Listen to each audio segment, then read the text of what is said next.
2010 com Herman José.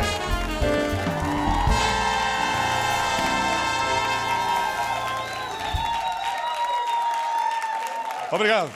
Hoje fiz uma entrada diferente. Gostaram? Querem que eu faça outra vez?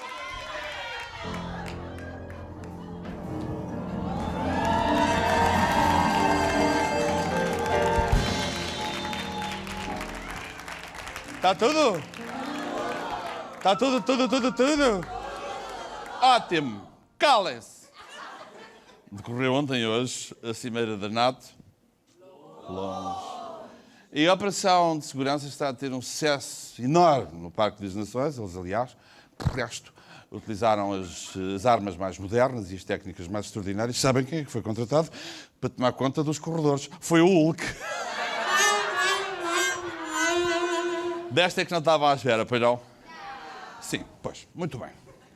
Nestas ocasiões há sempre gafes, não é? A maior gafe foi quando o Barack Obama cometeu o erro clássico de chamar José Sócrates ao ministro Silva Pereira. Foi assim, passaste por mim e não sei o que aconteceu, pois nem tu e eu sabemos contar como o amor nasceu. Um olhar é somente um olhar, foi talvez que perdi de vez toda a sensatez que guardei então no meu coração. Por causa da cimeira, Carvalhais não queriam. Eles vêm para dançar, eles vêm cá bem tudo que é para dançar, não é para ver o Hermano G, que é todo botado lá atrás, está tudo relação. Por causa da cimeira, Portugal repôs o controle das fronteiras. Andaram a dizer, é tal, que tinham medo dos terroristas, mas a única verdade é que eles estavam cheios de medo que o Paulo Azevedo aproveitasse a confusão e voltasse para o país.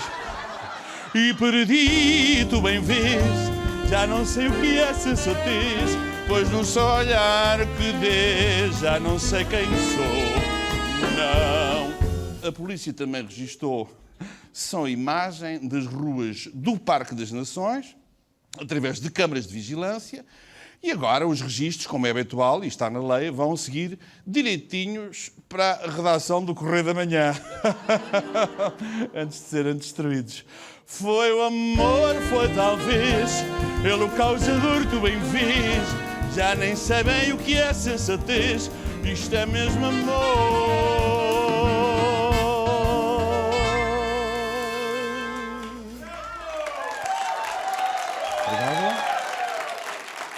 Obrigado. Beijinho. Beijinho. Verdade ou mentira? Não. Cadela. Apesar de... O nosso convidado quer se ir embora já. Disse, não quer mais isto. Já me disse, eu não quero mais isto, quero ir para casa. Carinha mãe. Apesar de PS e PSD terem chegado a entendimento sobre o Orçamento de Estado, os juros da nossa dívida soberana atingiram máximos históricos. Mas esses não foram os únicos máximos históricos a serem atingidos em Portugal. Assim temos... O Benfica atingiu o máximo histórico de gols sofridos frente ao Futebol Clube do Porto. Depois do banho que levou do Hulk, o cabelo do David Luiz atingiu o máximo histórico de caracóis. A Feira da Ladra atingiu o máximo histórico de computadores Magalhães à venda. O Manel Alegre atingiu o máximo histórico de referências à palavra liberdade num discurso. António Lobo Antunes atingiu o máximo histórico de anos sem ganhar o Nobel da Literatura. Com o defensor de Moura e José Manuel Coelho, as eleições presidenciais atingiram o máximo histórico de candidatos que ninguém conhece de lado nenhum. Com a Cimeira da NATO em Lisboa, Barack Obama atingiu o máximo histórico de visitas a países que não conhece de lado nenhum.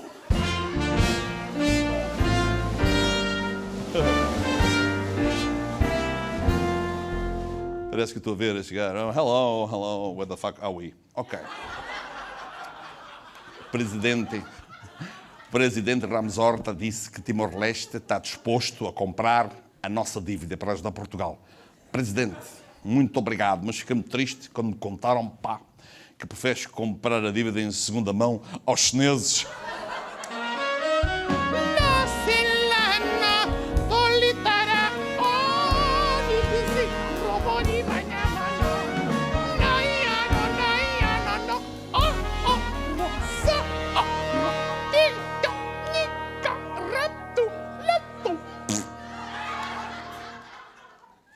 Isto aprendi com o Eugénio Salvador na revista. Ok. Portugal e Irlanda foram colocados lado a lado no mesmo rumo, o da bancarrota iminente. Mas não, portugueses e irlandeses não são farinha do mesmo saco. Algo que passo desde já a demonstrar na rubrica Realmente está bem visto, sim senhor.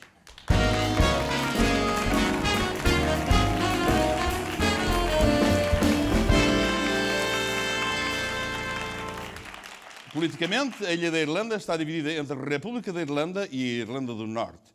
Portugal só se divide à segunda-feira entre os que acham que foi penalti e os que entendem que o avançado estava fora de jogo. A Irlanda tem um déficit de 32%. Teixeira dos Santos só vai conseguir chegar a esse número lá para maio ou junho do ano que vem. A Irlanda é a terceira maior ilha da Europa. A Madeira tem o único Alberto João Jardim do mundo.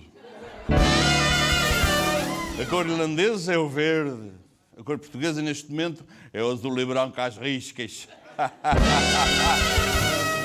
Nha, nha, nha, nha, nha, nha. A banca irlandesa arrastou o país para a falência.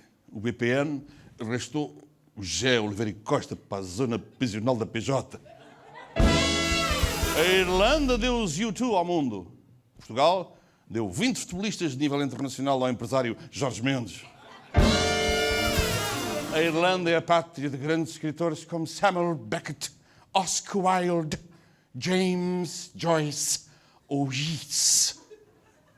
Portugal orgulha-se das obras de Camões, de Essa de Pessoa ou de Carolina Salgado. O símbolo irlandês é o trevo de 4 folhas. O símbolo tuga é um tempo gordo de chapéu e brabicha a fazer um manguito. Foi o amor, foi talvez, pelo causador do bem fiz. Já nem sei bem o que é sensatez, isto é mesmo amor.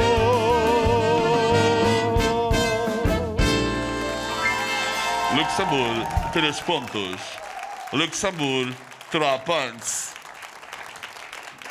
O meu primeiro convidado é jornalista, fundador do lendário Tal e Qual, criador extraordinário de programas de televisão, como Conversa Afiada, pioneiro dos apanhados, é um querido amigo e já fomos compadres numa organização secreta.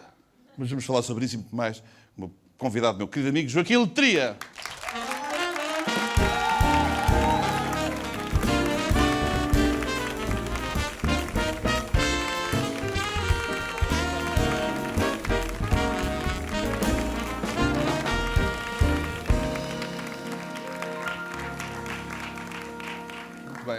Ora bem, então Quer mais uma almofadinha para trás? Não. Sabe que nós, os maiores, temos uma luta com sofás muito complicada. E assim, se me permite, eu ponho-lhe ainda aqui esta almofadita, porque a convidada que vai para aquele sofá tem daquelas idades imortais, pode sentar em cima do monte de calhaus, que fica maravilhosamente. Exatamente.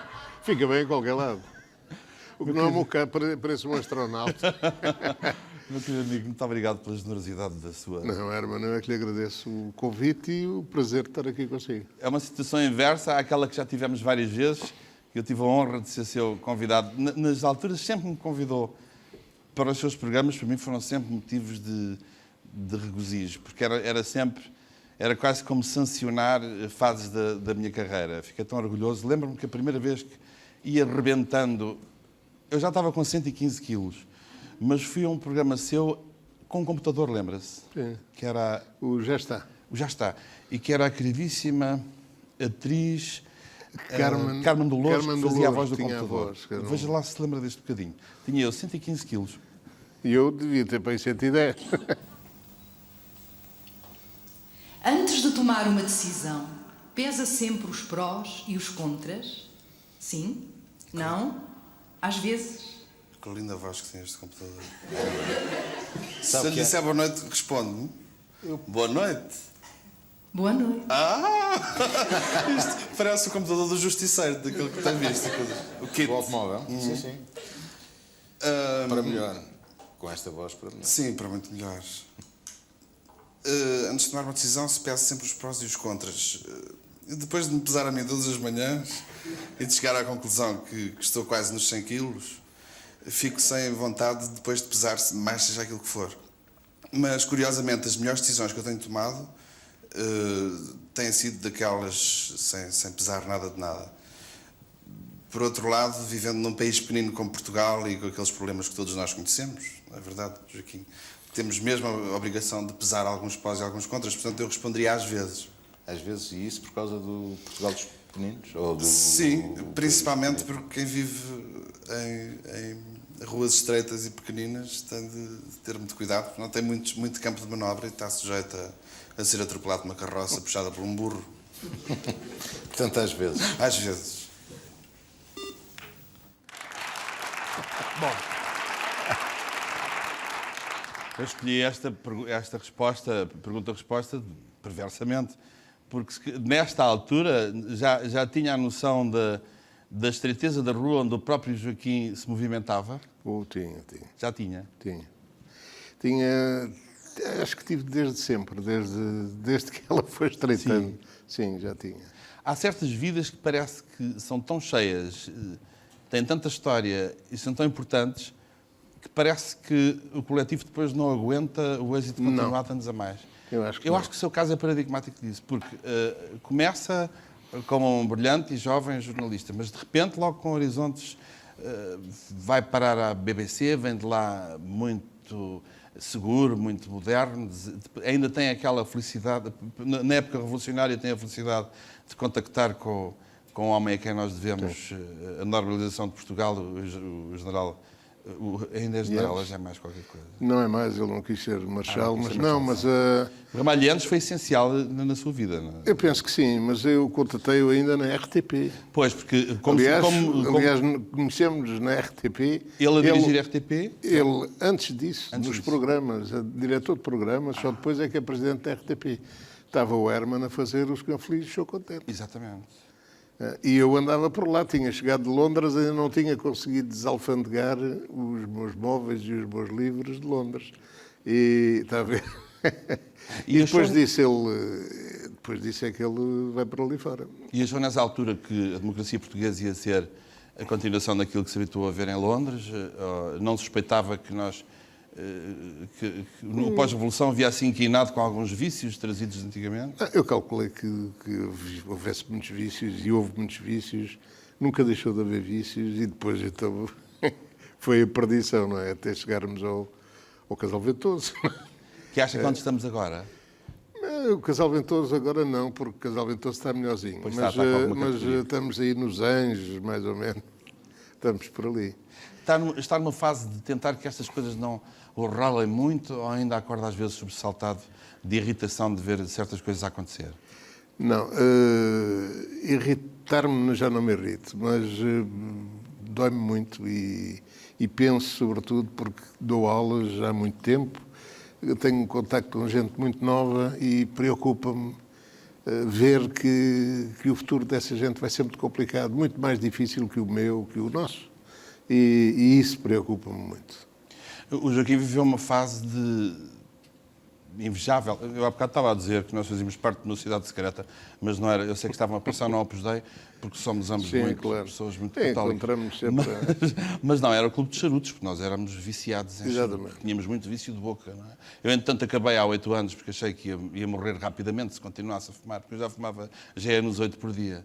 Mas o Joaquim, acho que também, ultimamente, desistiu do vício. Não, ultimamente. Eu fumava tudo, eu acho que desde miúdo, não é? Barba de milho... Tudo o que mexesse fumava, não é? Uma mulher a seca ao sol que aparecesse, pumba. SG gigante, charutos, cigarrilhos... Chegou a fumar Kentucky? Kentucky era muito fino. Havia pior ainda? Havia pior que o Kentucky. Havia, sim senhor, havia o Provisórios, que era uma coisa... Enfisema logo... Chamava-lhe mata-ratos, não era? Mata-ratos, exatamente. Era o que lá em casa... Mas eu deixei há 4... Chegou a fumar erva? Erva? Sim. Fumei. Chegou. E fez alguma... Bateu-lhe ou não? Não me fez mal. Eu experimentei várias vezes, só me dava sono. Não me fez mal.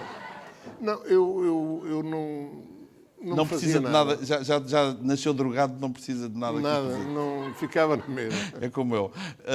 E acho, Alguém lhe deu uma broca de haxa a fumar ou não? Eu não sei, a marihuana não é a mesma coisa que acho, não é? Não sei, eu acho acho que não é. Não. Mas sim, nos anos 60, claro que andava cá. Portanto, Os meus jovens amigos, quando era miúdo, porque eu tinha problemas de saúde, não podia fazer experimentações. Então tomava tudo LSD. E eu imitava-os a fingir que estava também como eles. Também fazia assim. Punha o comprimido, deitava fora e depois fingia que estava drogado. Mas fingia tão bem que eles achavam que eu estava muito pior que eles. Eu comprimidos e injeções, não, tenho paciência, não. Agora, pois... isso aí, Sonha com os charutos ainda hoje? Às vezes. Eu vivo... É como a sua resposta ali. E esse era o nosso segredo e a nossa... Pertencíamos ao clube dos puros. Exatamente. Não é? O que, aliás, só nos ficaria bem. Lembra-se de eu lhe dizer, na fase final, que sentia aqui umas sombras esquisitas quando fumava? Sim. Que até achou estranho e tal. Já era o meu organismo a dizer que eu ia ter um entupimento, Agora, eu deixei... um entupimento coronário. Não fumar é mesmo uma desgraça, mesmo charuto, não há desculpa. Mas eu deixei de fumar completamente porque ninguém me disse para não fumar. Mas apanhou um susto de saúde, aposto. Não.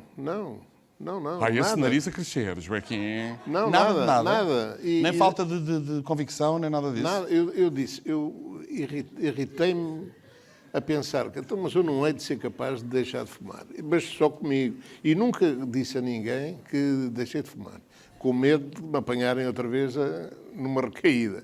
Portanto, fiquei quietinho e já lá vão 4 anos, nunca mais toquei naquilo. Fantástico. Nada.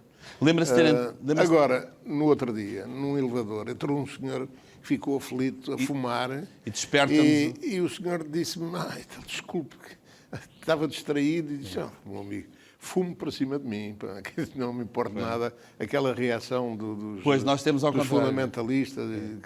Eu também, quando está alguém no restaurante a fumar um bom charuto, eu vou sempre lá para o pé apresentar-me, sou Herman G e tal, nasci em 1954, venho muitas vezes a este restaurante. Quais são os momentos mais marcantes da sua vida de jornalista? As pessoas que mais gostou de entrevistar, os momentos mais brilhantes que Não, quer dizer, o jornalismo já foi há muito tempo. E eu digo isto com uma ligeira ironia, porque agora há uma coisa que é a Comissão da Carteira Profissional. E eles vêm ver, o senhor disse que era jornalista, mas não é. Está a fazer usurpação de funções e põe processos às pessoas e tudo. De maneira eu não sou. Só os padres, as prostitutas, os polícias é que são, quando são para o resto da vida. Os bombeiros, o jornalista não. O jornalista tem comissão de carteira, de maneira que eu não sou. Para responder à sua pergunta, eu acho que foram os anos 60, foi atravessar e viver, quer das guerras de libertação em África, algumas contra Portugal, e eu tive o privilégio de estar dos dois lados e ter estado nas áreas libertadas e com os movimentos de libertação, e também na América Latina. E conseguia desapaixonar-se a ponto de entender a posição de ambos os lados, ou já não entendia a posição portuguesa? Entendia perfeitamente. Nunca deixei de entender nem uma coisa nem outra. Percebeu os dois lados sempre? Sim, perfeitamente. E é muito curioso outra coisa, porque as pessoas têm convicções próprias, mas também têm interesses de momento. E é muito curioso que quando se está numa situação dessas, ou numa situação extrema de guerra, nós estamos com quem estamos. Ou nós somos com quem estamos. Portanto... Porque são eles que nos protegem, são eles que nos defendem e aí nós esperamos que as coisas corram todas bem do lado em que nós estamos. Depois volta outra vez a equidistância. Lembra-se de ter entrevistado o Pinochet? Num programa meu. Entrevistou num programa meu, a meu convite. Lembra-se? Tenho aqui a imagem disso. É um momento alto da sua carreira. É verdade, não me lembrava. Durante o ano que passou, Augusto Pinochet voltou a ser notícia por causa das suas declarações, que uma vez mais voltaram a dar que falar pelo seu extremismo, pela sua violência. Augusto, você continua a ser uma figura predominante, não só no Chile, mas naturalmente que no Chile, e depois por aí abaixo, Chile, Estefânia, Intendente, verdade que sim. Todavia, a opinião pública e a oposição no seu país manifestaram-se muito hostis depois da descoberta daquelas campas com mais do que um cadáver. Bueno, se estuvieron excavando las campas que pensaban que iban a encontrar. Las campas en el Chile son justamente dedicadas a los cadáveres.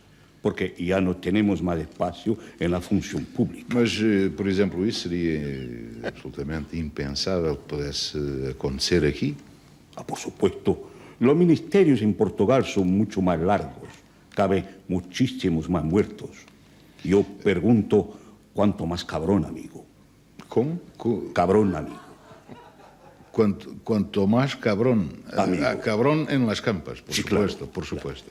E a opinião pública, não é só no seu país que a oposição se manifestou com essa hostilidade, a opinião pública mundial também se manifestou muito contra a sua figura, depois das observações xistosas que teve depois dessa descoberta. Não? Señor Letria, yo no soy un hipócrita. Eres una economía. Si estuvieran vivos, bueno, eso sería diferente. Yo propio ayudaría a entregarlos mejor. Ahora, así, no hay que tener pena. Sí, pena así de las miñocas, tal vez, cuitaditas, que tuvieron que hacer horas extraordinarias, eso sí. Augusto, quando morrer, como é que gostava de ser enterrado? Bueno, yo gustaría de ser enterrado en la misma campa que Marilyn Monroe. La Marilyn. Por Monroe. Es por dos razones. La primera, la calculó usted con certeza. La segunda, bueno, estaba resolvido el problema con mis opositores, que morirían todos enseguida de envidia. Bravo, senhor Letria. Foi um bom pezinho de representação. Sim, foi. Neste estúdio mágico. Aliás, o Herman deu-me algumas oportunidades dessas e algumas bem divertidas. Foram todas. E já que estamos falando de mulheres guapas como a Marilyn Monroe, Sim. vou chamar para a nossa tertúlia uma mulher interessantíssima. Faz 10 anos que a entrevistei a primeira vez. É encantadora. Vem de lançar um livro, de resto de dois, chama-se Paula Bobon.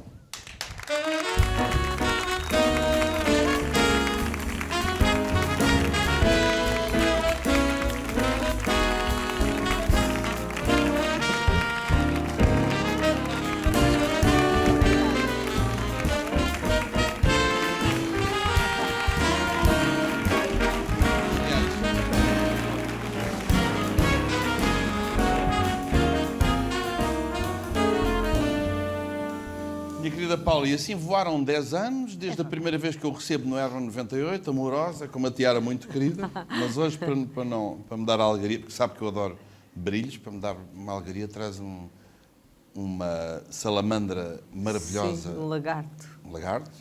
E qual é o seu clube, Joaquim? Desculpe. Então. É quase Não, uma mas vocação. lagartos destes. não. Lagartos Isso da não faz mal a Paula. uma até. mosca. Mas gosto especialmente das botas, que são encantadoras e que são todas picotadas com Swarovski. Mas gosto, de resto, sempre da sua atitude. É realmente uma original na sua relação com a moda. Sim, E faz por isso, não faz para. Sim, Sabe que às vezes provoca, não é? Quando está no meio daquelas dondocas todas, é, estão à exatamente. espera. A ideia é essa, é a gente alterar um bocadinho. Como é que eu ia dizer? Agitar as águas. Em qualquer escala. Em coisas sérias e em coisas divertidas. Porque eu aqui também realmente pus um lagarto um bocado grande demais, podia ter posto um mais pequeno. Mas eu acho que a tendência para o exagero está em mim na parte decorativa, no excesso, acho graça. Mas lagartos são lagartos e nós cá continuamos a andar, não é? Aliás, devo dizer que eu tenho o culto da osga. É verdade, quem mora no campo, quem não mora no campo, as pessoas que vivem enfiadas em gavetas, Sim. ficam horrorizadas quando veem osgas.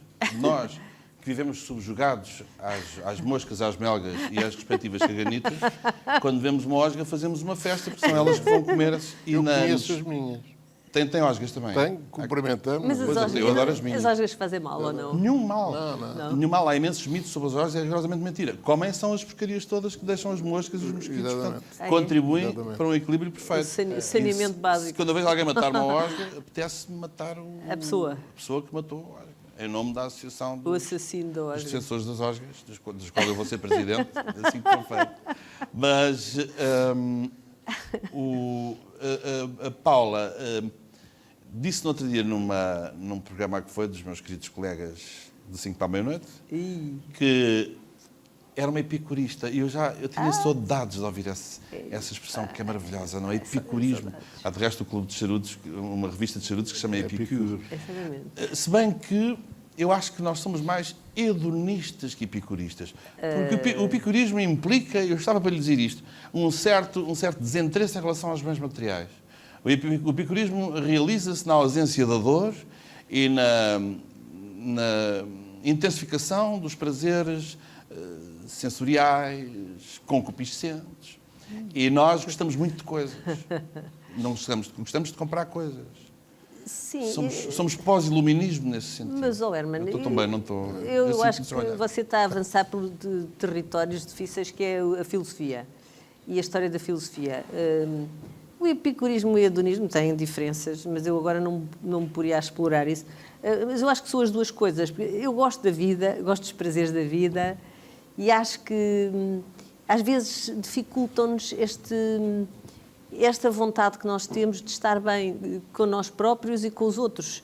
Porque, sei lá, obstáculos para saltar. Tudo podia ser mais fácil se todos tivessem uma atitude perante a vida otimista e de apreço do dia-a-dia. A vida é tão boa, não é?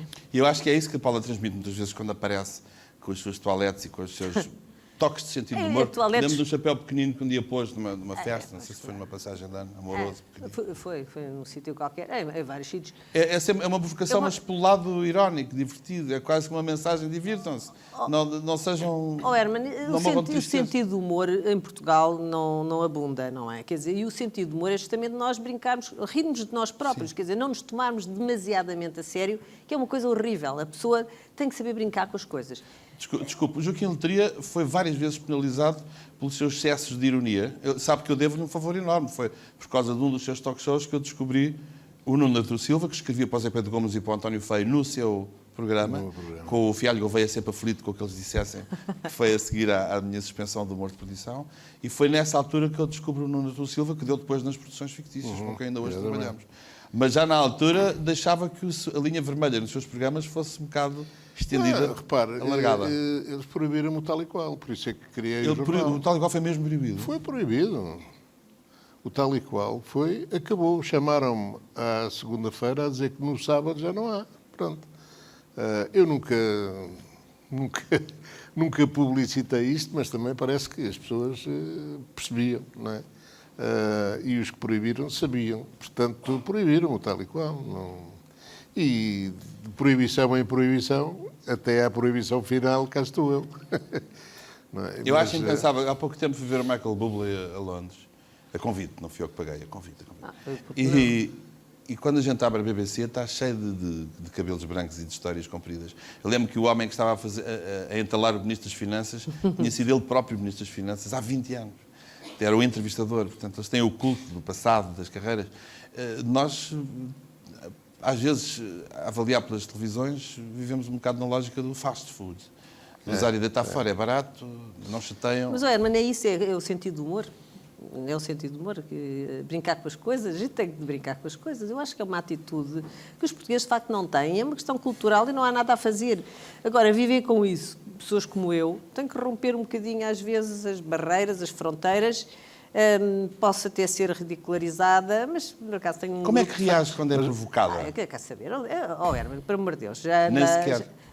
E você deu-me um impulso que eu devo muito. Agora, aproveito aqui este momento fantástico para dizer que a minha carreira como autora de livros teve um ponto de um Big Bang. Foi realmente aqui nesta casa, não foi neste sítio físico, com o seu programa, que foi de facto um sucesso danado. Aquela minha ideia de pôr uma tiara ao lado de Vitorino que ia de boina, ele a mandar vir comigo, aquelas brincadeiras próprias dele.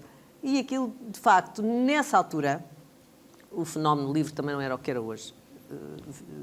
Gerou um best-seller extraordinário que foi o Socialmente Correto.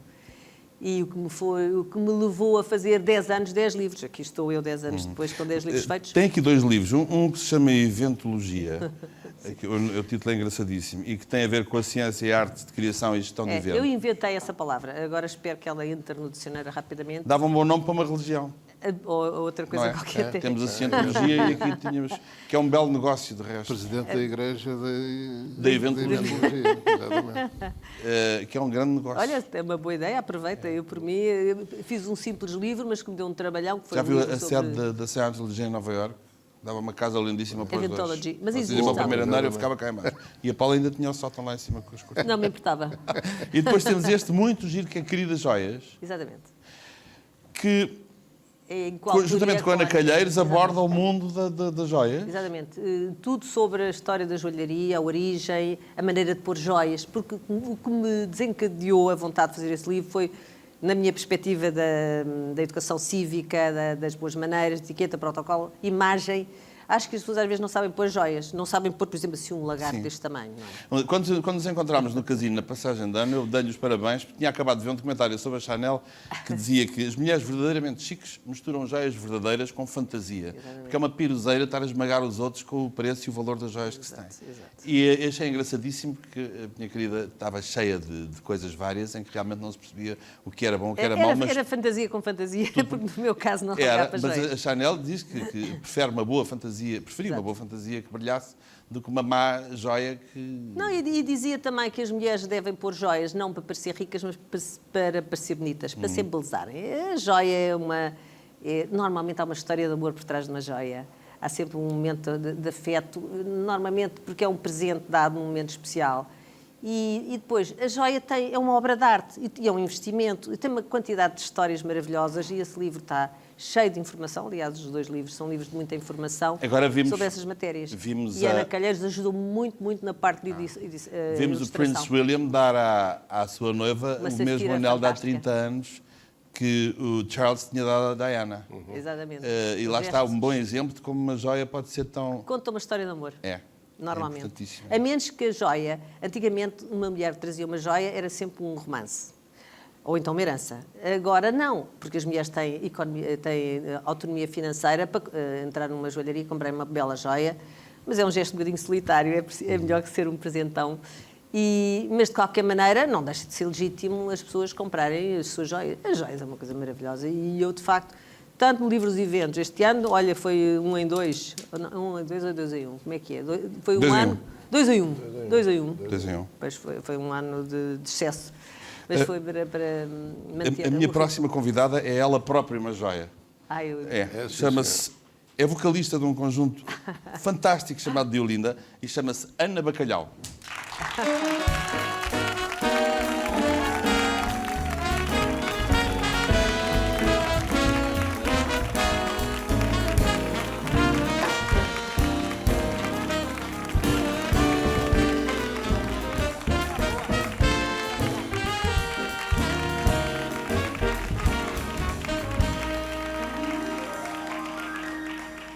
Ana, eu roubei a tua almofada para dar ao seu teu Joaquim. Com certeza.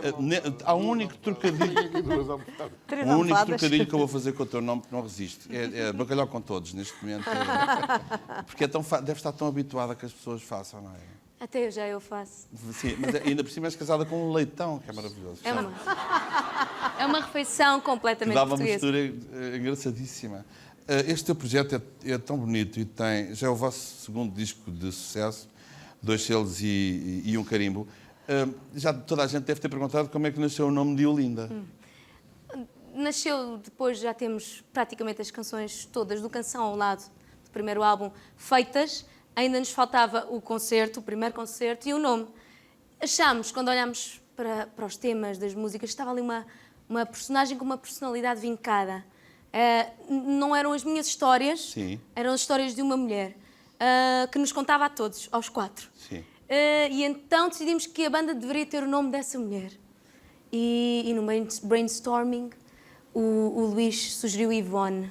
Nós achamos que Não, Ivone já faz não parte do queria. espólio do Vítor Peter. Pois é, Lembras-te? ó Ivone. Ó Ivone. Isso e Paula. Paula também não pode ser. Pois, e então o Zé sugeriu logo a seguir Diolinda e achámos perfeito. Diolinda era giríssimo. E é quase chique, não é? Hoje em dia. Porque já há tanta pureza, tanta não sei o quê, que já é giro ter a ver uma Diolinda. Ó Diolinda, saia de cima do Bernardo. Pode ser estilo Barbie e Ken, Diolinda e Bernardo. Pode Pode ser. Sim, com grande tristeza para a Diolina, porque segundo me constou o Ken, está muito mais interessado no Action Man. O seu casamento, Joaquim Letria, é que tem sido um êxito fantástico. Já entraram para o Guinness, quase. Não. Há quantos anos é que vocês saturam? O segundo casamento, 25 anos. 25 anos. E o primeiro, 25 anos. Também? Que giro. Tem uma medida, 25 anos, 25 anos. E os filhos com 20 anos de intervalo. Os próximos 25 é que vão ser. Agora abrir. Pode escolher a mesma. Não, mas já estou a tratar disso. Com a mesma, espero. Notícia. Por enquanto. Não ofereça crise. aqui uma joiazinha jeitosa pelos 25 anos, como a Paula propõe, a ver onde é que a Paula é excelente nestes conselhos que dá e na forma como ajuda as mulheres a sentirem-se bem ou a sentirem-se melhor isso é. com os conselhos dela. Acha que a política dá muitos palhaços hoje em dia? Eu tenho muito respeito pelos palhaços. Sinceramente, tenho muito respeito pelos palhaços. A política hoje é uma coisa confrangedora, não sei. Não tenho dinheiro, já não tenho nem paciência, nem dinheiro trocado. Já ouviu falar no palhaço Tiririca? Foi eleito a política em si, não. Porque a política ele foi eleito deputado agora no Brasil e está em Portugal a fazer um curso de palhaços. O Tiririca? Tiririca. Para políticos? Sim, de resto estamos para palhaços e políticos. Temos de resto em contacto com ele.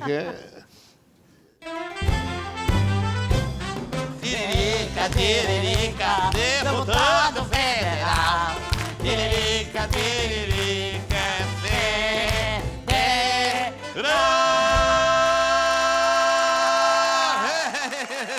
Bem-vindo, Tiririca. Já sabemos que conseguiu provar que sabe ler e escrever, finalmente, não é? Obrigado, Armando José. Mas não foi nada fácil. Se o julgamento fosse em Portugal, ainda tinha pelo menos 7 anos para aprender. Mas no Brasil a justiça tem um problema. É muito rápida. Este amigo você é quem? Este amigo é quem? Bem, é o palhaço Batatola. Foi o meu melhor aluno no curso de palhaços que eu vim dar a Portugal. Curso de palhaços? Deu um curso de palhaços? Vim ensinar os palhaços portugueses a serem deputados como eu. É porque uma pessoa tem que pensar na velhice. A vida de palhaço é boa, mas uma pessoa chega à velha e só tem uma reforma. Como deputado temos de ter uma série delas. Isso sim, é uma verdadeira palhaçada. Tiririca, tiririca, deputado federal. Tiririca, tiririca, terra. Olha, tá entornando, olha para aí, não sabe a música, filho da porra, sim. Correu bem o vosso curso? Não, muito bem. Os palhaços aprendem depressa a fazer de deputado. E não se sentem deslocados na Assembleia? Na Assembleia não tem animais, como o circo. Os deputados de esquerda estão sempre de trombas, aí passam por elefantes, né? E os de direita estão sempre empurrados, passam por girafas. É isso. E os do partido do governo? Os do partido de governo, a gente chama eles de avestruz. Tô sempre com a cabeça na areia. O que é que chama o primeiro-ministro quando lá vai? O que a gente chama primeiro-ministro, eu só vou pôr por escrito, só posso pôr por escrito. É uma coisa muito feia. Ei, olha. Isso é que a gente diz do primeiro-ministro. Isso é estenografia. Não, é marcador. Eu escrevo tudo com marcador. E de quem é que foi a ideia do curso, Tiririca? Foi da deputada Maria Jangueira Pinto, que há uns tempos, quando chamou de palhaça deputado Ricardo Gonçalves, aí se fez luz na minha cabeça. Pois é, até me lembro, ganda bronco, o sindicato dos palhaços até emitiu um comunicado e tudo. Não foi? Os palhaços têm sindicato? Em Portugal, qualquer palhaço tem sindicato, né? Qual é a vantagem de ter palhaços a assumir a voz dos deputados? Assim, vantagem não tem muita, não. Né? Talvez só o facto dos palhaços faltarem menos ao trabalho. E há também o fator vingança. Vingança? Por que vingança? Sim, vingança pelo deputado estão roubando o trabalho aos profissionais do circo. Pode dar exemplos assim? O orçamento do Estado o que é, por exemplo? Ninguém sabe muito bem. Lá está, trabalho de ilusionista. Criam a ilusão de que aquilo vai resolver alguma coisa quando toda a gente sabe que não vai. Batatola, Batatola, deputado nacional. Comigo TGV, vai até Orlando. Já aprendeu muito bem o Batatola, está ótimo. Aprendi muito rápido, Muito é bem, maravilhoso. muito Canta bem. outro, Batatola. Vai. Canta outro, vai. Batatola, Batatola, deputado nacional. Muito bom. Comigo eu não mexe, pelo menos até o Natal. Vocês não mexiam no IVA? Não, Não a mexiam? única IVA em que nós mexia era na Eva Domingues. Uma pergunta. O palhaço pode aprender alguma coisa com os colegas deputados? Bom, essa pergunta é isso agora, mano. Quer dizer, a gente pode aprender com alguns. Eu vou fazer para ter uma lista. Com estes deputados, a gente pode aprender a entrar para o governo de palhaço pobre e sair de palhaço rico. Vão aqui 4 nomes, mas não pode ser daqui, viu? Epá, isso é muito grave. Isso é uma...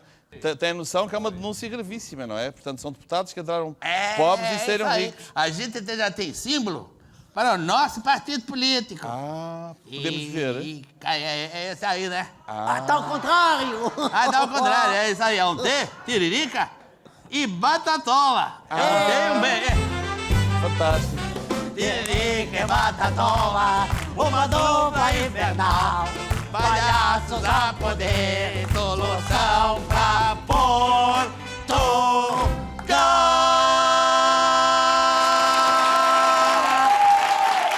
É isso aí. Meu caro Joaquim, antes de nos despedir, diga-me só naquela sua fase gloriosa, aqueles 6 anos de porta-voz da Presidência da República, onde nos cruzámos várias vezes, o meu amigo sempre com o seu casaco, o seu loader azul escuro lindíssimo, a caminho das mais variadas paragens, conheceu muita gente interessante. Conheci. Quais foram os mais marcantes? Tive que conhecer, fazia parte daquilo que era o meu trabalho naquele... Quais foram, assim, as personagens que mais... Foram muitas. A ver se temos alguma em comum, para a troca. Poderei ser injusto, mas eu digo, olha, Helmut Schmidt foi das figuras que mais me impressionaram e que mais gostei. Passámos 4 dias em Hamburgo, que era a cidade natal dele, e foi muito agradável. O Papa João XXIII não tem nada a ver com a religião, nem com a visita de Sua Santidade aqui, mas com um pequeno pormenor que muita gente não pensa, é que os papas também fazem xixi. É verdade.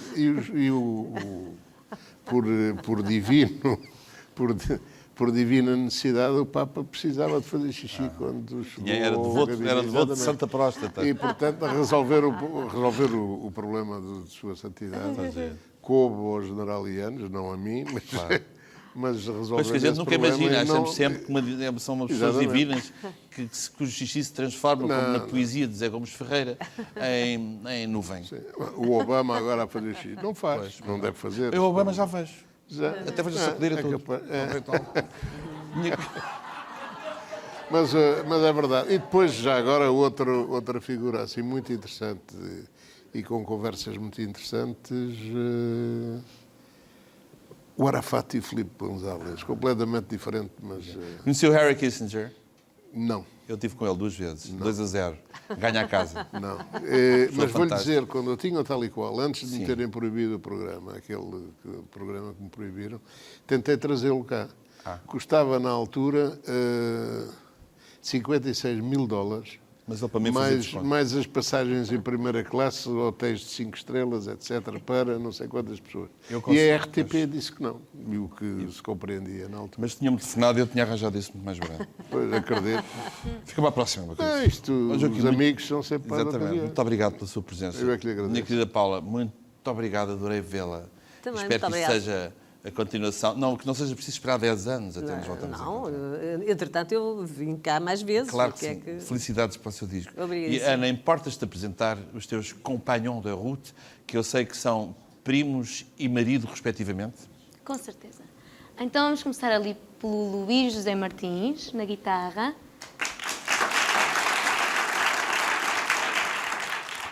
José Pedro Leitão, no contrabaixo.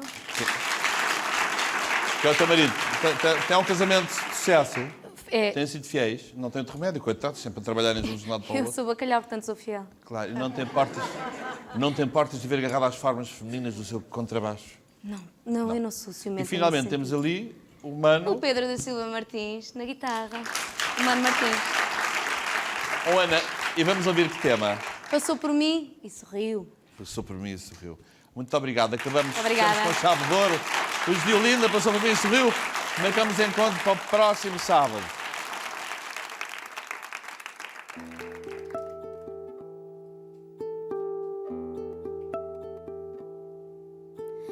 Ela passou por mim e sorriu, e a chuva parou de cair.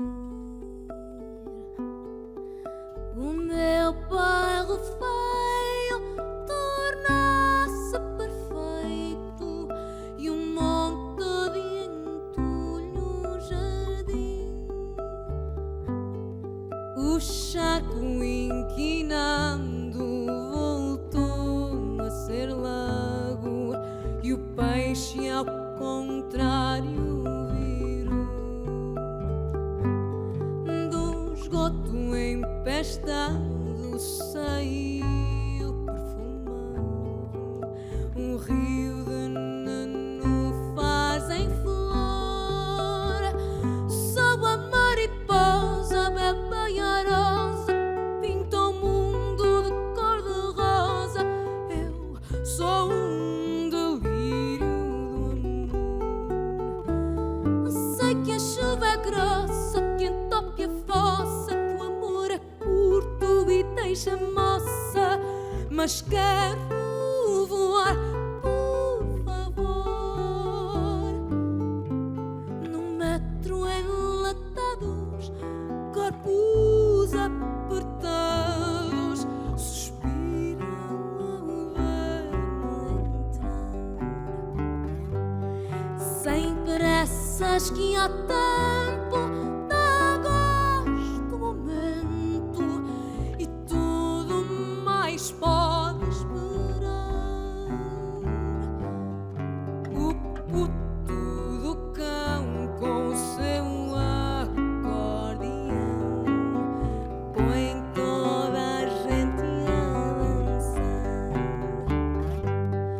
E baila o ladrão com polícia pela mão, esvoaçam confetis no ar.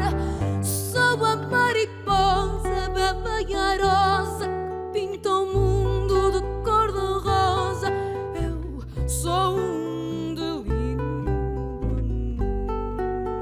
amor. Sei que a chuva é grossa, que entope a fossa, que o amor é curto e deixa moça, mas quero voar, por favor.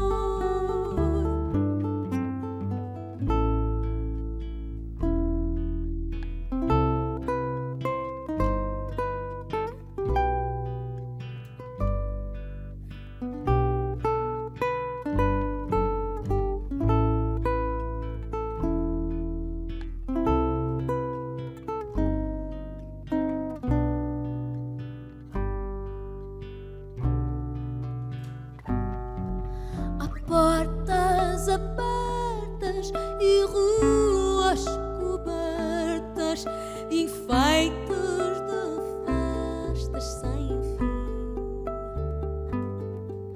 e por todo o lado ouvido e dançado, o fado é cantado a rir, e aqueles que vejo que abraço, que beijo, falam já meio a sonhar.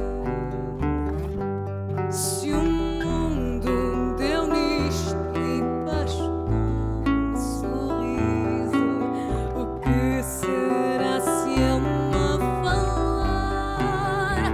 Sou a mariposa bebe a rosa, que pinta o mundo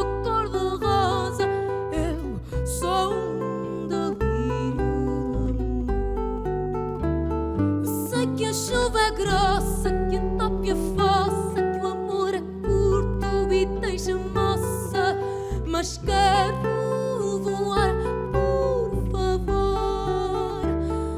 Sou a mariposa bela e airosa que pinta o mundo de cor-de-rosa.